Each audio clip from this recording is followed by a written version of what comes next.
தமிழர்கள் வாழும் மதராசி குடியிருப்பை அகற்றும் நடவடிக்கைக்கு எதிர்ப்பு தெரிவித்து தலைமைச் செயலகத்தை நோக்கி பேரணியாக செல்ல முயன்றவர்களை காவல்துறையினர் தடுத்து நிறுத்தினர்.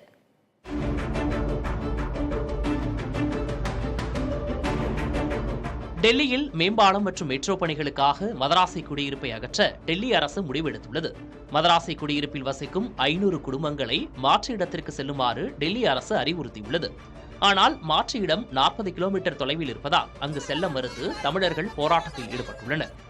இதன் ஒரு பகுதியாக ராஜ்காட்டிலிருந்து தலைமைச் செயலகம் நோக்கி பேரணியாக செல்ல முயன்ற தமிழர்களை காவல்துறையினர் தடுத்து நிறுத்தி கைது செய்தனர்.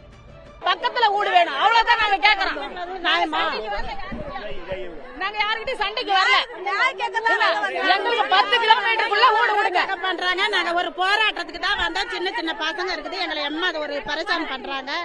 நாங்க யாரையும் எந்த தொந்தரவும் பண்ணல. எங்களுக்கு இருக்க இடம் மட்டும்தான் கேட்டோம். வேற இடம் கொடுத்திருக்காங்க இல்லையா? அங்க போறதுனால என்ன பிரச்சனை? ரொம்ப தூரமா இருக்குது, வேற ஒண்ணுமே இல்ல. படிப்பு வசதி இல்ல, பிள்ளைங்களுக்கு படிப்பு இல்ல, வேலை இல்ல. என்ன பண்ணுவோம்? போய் சாப்பிடுறதுக்கு வழி இல்லாதாங்க என்ன பண்ணுவோம்? நாங்க அதுக்கு தான் நாங்க கொஞ்சம் கிட்ட கொடுங்க சொல்லிதான் நாங்க கேட்கறோம். அப்புறம் வேற ஒண்ணுமே நாங்க பண்ணல. இவங்களை நியாயத்தான் கேட்க வந்திருக்கிறோம். எங்களுக்கு நிரந்தரமான நல்ல இடம் கொடுங்க.